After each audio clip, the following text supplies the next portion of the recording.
Friends, welcomes to our channel let's discuss.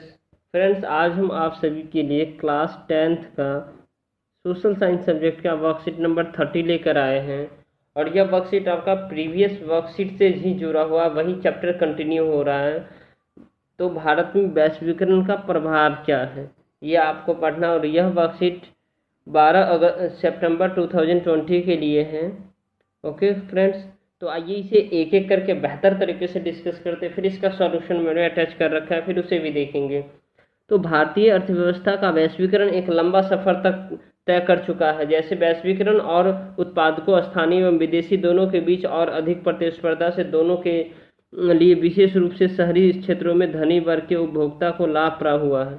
अर्थात जो भारतीय जो अर्थव्यवस्था है दोस्तों, ये जो वैश्वीकरण के का जो वैश्वीकरण जो ग्लोबलाइजेशन हुआ, ठीक है, उससे जो है ना क्या हुआ, ये वर्ल्ड स्तर तक पहुंच चुका है। और इसमें अधिक से अधिक जो है ना क्या है, जो उत्पादक जो होते हैं स्थानीय स्तर के और जो विदेशों में भी उत्पादन करते हैं, ठीक है, तो उन सभी में जो है ना सबसे ज़्यादा जो बेनिफिट हुआ वो धनी वर्ग को हुआ, अमीर वर्ग को हुआ, जो रिच है उनको हुआ, ठीक है, वो उपभोक्ता को लाभ प्राप्त हुआ है।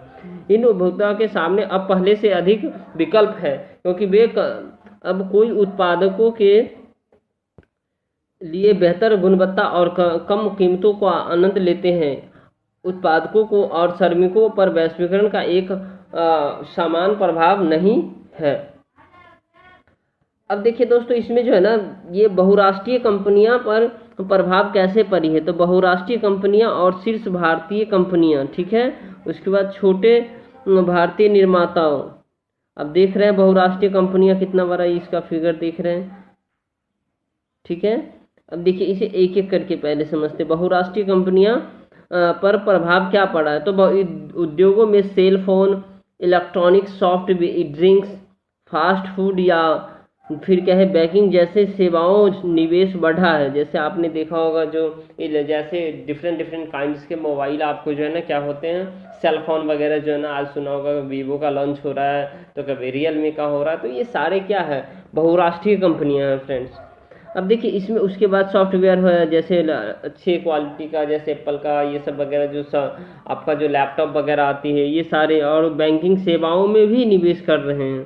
उपभोक्ता उपरोक्त उद्योगों में नई नौकरियों का सृजन भी हो रहा है। मतलब बहुराष्ट्रीय कंपनियों में नई नौकरियों का भी सृजन होता है और करने वाली स्थानीय कंपनियां समृद्ध हुई है। और स्थानीय कंपनियां क्या हुई है, वो काफ़ी ज़्यादातर अपने आप को विकास कर पाया है। अब इसमें जो है ना, अब नेक्स्ट है दोस्तों, इसमें हमें देखना है कि शीर्ष भारतीय कंपनियां पर।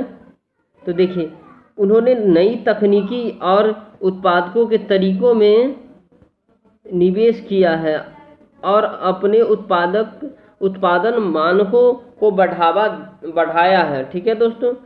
अब देखिए कुछ ने विदेशी कंपनियों के साथ सफल सहयोग प्राप्त किया है, तो कुछ बड़ी भारतीय कंपनियों जैसे खुद सॉरी दोस्तों बहुराष्ट्रीय बन गई है। उदाहरण के लिए टाटा मोटर्स, जैसे टीसीएस आपने देखा होगा, टीसीएस टाटा कंसल्टेंसी सर्विस, ठीक है दोस्तों। उसके बाद रतन टाटा, उसके बाद इन्फोसिस, रैन वैक्सीन, आईटी जैसे उद्योगों ने सेवा प्रदान करने के लिए अवसर दिए हैं, ठीक है दोस्तों। तो ये है हमारे जो है शीर्ष भारतीय कंपनियां, उनका जो क्या है वैश्वीकरण में उनका योगदान, उनके बारे में ये बेहतर तरीके से, ठीक है। अब देखिए, अब हम देखते हैं छोटे भारतीय निर्माताओं पर। छोटे भारतीय निर्माताओं जैसे लघु उद्योग हो गया। बहुत से छोटे निर्माताओं के लिए वैश्वीकरण ने कुछ चुनौतियां पेश की है, उन्हें बहुत चुनौतियां पेश की है। जैसे छोटे निर्माताओं को प्रतिस्पर्धा के कारण कड़ी टक्कर मिली है। जैसे छोटे निर्माताओं को टक्कर मिल रही है, प्रतिस्पर्धा के कारण टक्कर मिल रही है।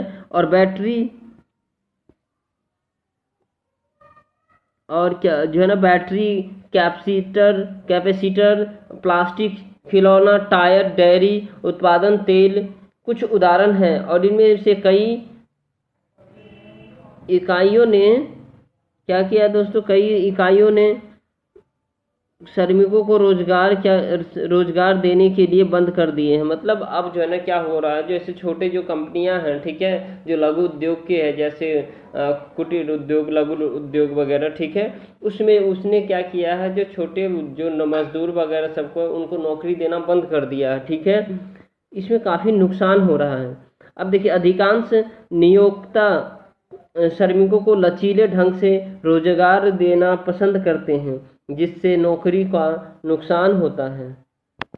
ओके फ्रेंड्स, अब देखिए, अब हम इसमें जो है ना देखने जा रहे हैं विदेशी निवेश आकर्षित करने के लिए उठाए गए कदम, यानी उद्योग क्षेत्रों की स्थापना, जिन्हें जिन्हें विशेष आर्थिक SEZ कहा जाता है।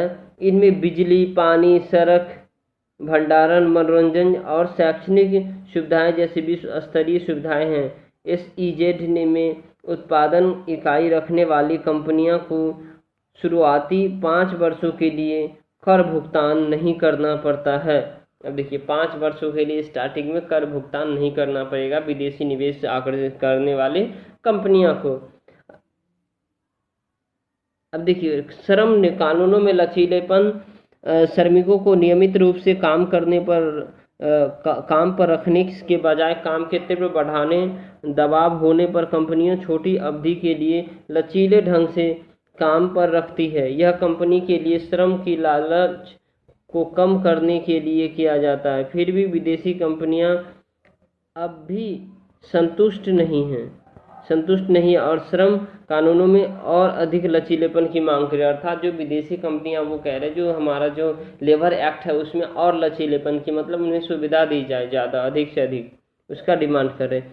इस प्रकार सभी को वैश्वीकरण से लाभ नहीं हुआ है। सवाल यह है कि सभी को अब लिए जो अवसर पैदा करने के लिए वैश्वीकरण को अधिक निष्पक्ष कैसे बनाया गया है और इसके लाभों का बेहतर तरीके से साझा किया जाता है। इसके लिए सरकार की नीतियों को केवल अमीर और शक्तियों बल्कि देश के सभी लोगों के हितों की रक्षा करना चाहिए। उदाहरण के लिए सरकार यह सुनिश्चित कर सकती है कि श्रम कानून ठीक से लागू हो और श्रमिकों को उनके अधिकार मिले। यदि आवश्यक हो तो सरकार व्यापार और निवेश बाधाओं को उपयोग कर सकते हैं। यह उचित नियमों के लिए विश्व व्यापार संगठन में बातचीत कर सकती है। और पिछले कुछ वर्षों में लोगों के संगठन द्वारा जो है ना बड़े पैमाने पर अभियान और प्रतिनिधित्व से ने व्यापार और निवेश से संबंधित महत्वपूर्ण निर्णयों को प्रभावित किया है। इसने प्रदर्शित किया है कि लोग निष्पक्ष वैश्वीकरण के संघर्ष में भी महत्वपूर्ण भूमिका निभा सके। अब देखिए दोस्तों, इस क्वेश्चन का आंसर आते हैं, देखते हैं। 4 क्वेश्चन है, इसका एक एक करके हम देखते हैं आंसर। अब देखिए क्वेश्चन क्या है। पहला है, वैश्वीकरण का प्रभाव सभी के लिए फायदेमंद साबित नहीं हुआ। क्या आप इस कथन से सहमत है? अपने उत्तर का समर्थन दीजिए। बिल्कुल, मैं कह सकता हूँ जो दोस्तों, जो वैश्वीकरण का प्रभाव सभी के लिए फायदेमंद साबित नहीं हुआ है, इस कथन का हम पूर्णतः सहमत है। कैसे? देखिए, छोटे उद्योग निर्माताओं को स्पर्धा करना पड़ता है। उद्योग निर्माताओं से इस बड़ी उद्योग निर्माताओं ने बहुत सारे छोटे उद्योग निर्माताओं की कंपनी को बंद करा दिया है। ठीक है दोस्तों, क्या हुआ? बंद करा दिया है। जैसे कि बैटरी, खिलौने और रालको टायर इत्यादि, जो अभी आपके एग्जाम्पल में यहाँ देखिए, ये सारी कंपनियाँ हैं, ठीक है, इनको क्या किया? बंद करा दिया है। तो ये जो है ना दोस्तों, कहाँ गया? ये देखिए, अब ये देखिए, बैटरी, कैपेसिटर, प्लास्टिक, खिलौने, टायर, डेयरी उत्पादक, तेल कुछ उदाहरण है। ठीक है, इसमें ये भी आप एग्जाम्पल के रूप में लिख सकते हैं। अब देखिए, ये हो गया। अब इसके बाद जो निर्माता ने बहुत सारे छोटे उद्योगों को, कंपनी को, खिलौने वगैरह, रालको टायर। अब देखिए, अब आपको ये देखना है, जो बहुत सारे लोग अपने रोजगार को कौशल कम होने के कारण जो है ना, कम होने से खो देते हैं और बहुत सारी श्रमिक को लचीले ढंग से रोजगार प्राप्त है। लचीले ढंग से अर्थात उसे सुविधा बहुत कम प्राप्त है। समझे दोस्तों? अब हम क्वेश्चन नंबर जो है ना सेकंड देखते हैं।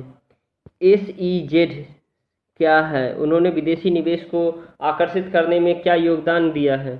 तो SEZ जो है ना दोस्तों, विशेष आर्थिक क्षेत्र वह क्षेत्र जहां से व्यापार, उत्पादन, आर्थिक क्रियाओं तथा व्यावसायिक गतिविधियों को संचालित किया जाता है, वो SEZ होता है। ठीक है दोस्तों, SEZ ने विदेशी निवेशकों को आकर्षित करने के लिए क्या किया है, देखिए सारे पॉइंट मैंने पॉइंट में लिखा है। देखिए बहुत सारे योगदान दिए हैं, जैसे श्रमिकों ने नियमित रूप से काम पर रखने की बजाय काम में तीव्र दबाव होने पर कंपनी छोटी अवधि के लिए लचीले ढंग से काम पर रख सकती है। और SEZ में 5 वर्षों के लिए भुगतान नहीं करना पड़ता उन कंपनियों का जो उत्पादन रखने वाली कंपनी होती है। अब थर्ड पॉइंट इसी में है दोस्तों, SEZ की इकाई के लिए के विकास, संचालन और संसाधन के लिए आवश्यक वस्तुओं को देश और विदेश से मंगवाने पर उन पर ड्यूटी नहीं लगती है, मतलब कस्टम ड्यूटी, मतलब आप टैक्स कह सकते हैं। ठीक है, अब क्वेश्चन नंबर थर्ड देखिए, क्वेश्चन नंबर थर्ड यहाँ से हम देखेंगे दोस्तों। क्वेश्चन नंबर थर्ड ये रहा आपका क्वेश्चन नंबर थर्ड है, रमन एक जूता बनाने वाली फैक्ट्री में एक अस्थायी कर्मचारी के रूप में काम कर रहा है। प्रतिस्पर्धा के कारण कारखाना बंद हो जाता है, मतलब रमन का कारखाना बंद हो गया कंपटीशन के कारण। ठीक है, और उन्होंने अपनी नौकरियां खो दी, उनका नौकरी भी चला गया। उन्हें एक कंपनी द्वारा उनके पिछले वेतन के लगभग आधे पर काम पर रखा गया, मतलब उनको कंपनी अगर 20,000 रुपये अगर देती थी ना, तो उन्हें अब क्या किया गया, 10,000 ही दे रहे हैं। ठीक है दोस्तों, तो उनको क्या किया गया, 10,000 ही दे रहे हैं, तो इस पे उनको रखा गया है। क्वेश्चन को समझिए। ठीक है, जो अस्थाई आधार पर कम अवधि के लिए लचीले ढंग से श्रमिकों को काम पर रखा था, रमन और उसके साथी कर्मचारी पर इसका क्या प्रभाव हुआ होगा, उन्हें किस तरह से नुकसान का हो सकता है। तो आइए इसका देखते हैं, तो उन्हें किस तरीके से नुकसान हो सकता है। बहुत ही अच्छा क्वेश्चन है दोस्तों। देखिए, रमन अस्थाई नौकरी को खोकर अस्थाई नौकरी कर रहा है, अर्थात रमन और उसके साथी को अब नौकरी को असुरक्षा का सामना करना पड़ रहा। नौकरी उनका जो है ना असुरक्षित है, सुरक्षित नहीं है। अपनी दैनिक आवश्यकता को पूरा नहीं कर पा रहा है, कम वेतन है उनका।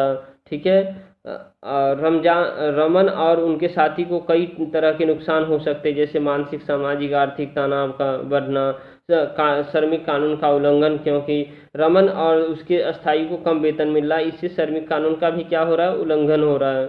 और देखिए, रमन शारीरिक रूप से कमजोर हो सकता है, ये भी हो सकता है। अधिक समस्या जैसे कि पारिवारिक समस्या तथा पारिवारिक कार्यक्रम में शामिल नहीं होना इत्यादि, इस तरह की समस्या जो आप अपने तरीके से भी ऐड करके लिख सकते हैं इसमें। ओके फ्रेंड्स, अब देखिए क्वेश्चन फोर्थ है, निष्पक्ष वैश्वीकरण से आपका क्या अभिप्राय है, अर्थात आपको क्या लगता है कि निष्पक्ष वैश्वीकरण द्वारा समानता और न्याय कैसे सुरक्षित किया जा सकता है। निष्पक्ष वैश्वीकरण होता क्या, इससे समानता और न्याय कैसे सुरक्षित किया जा सकता है। तो निष्पक्ष वैश्वीकरण अर्थात वैश्वीकरण के लाभों को सभी को समान रूप से साझा करना। ठीक है दोस्तों, वैश्वीकरण के लाभों को सभी से समान रूप से साझा करना। इसमें समानता और न्याय को अधिक बल देना होता है, समानता और न्याय को अधिक बल देना होता है, और सरकार की नीति सभी के लिए बराबर हो, श्रम कानून का बेहतर तरीका से उपयोग हो व लागू होना चाहिए, और छोटे उद्योग को अधिक से अधिक प्रमोट करना चाहिए ताकि GDP बढ़ सके, और महिलाओं को भी श्रमिक कानून के अंतर्गत लाया जा सकता है, और लाया गया है, लाया जा चुका भी है।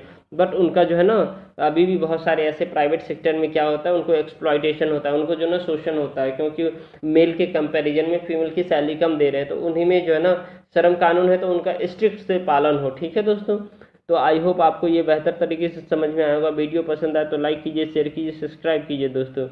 Thank you for watching, thanks a lot.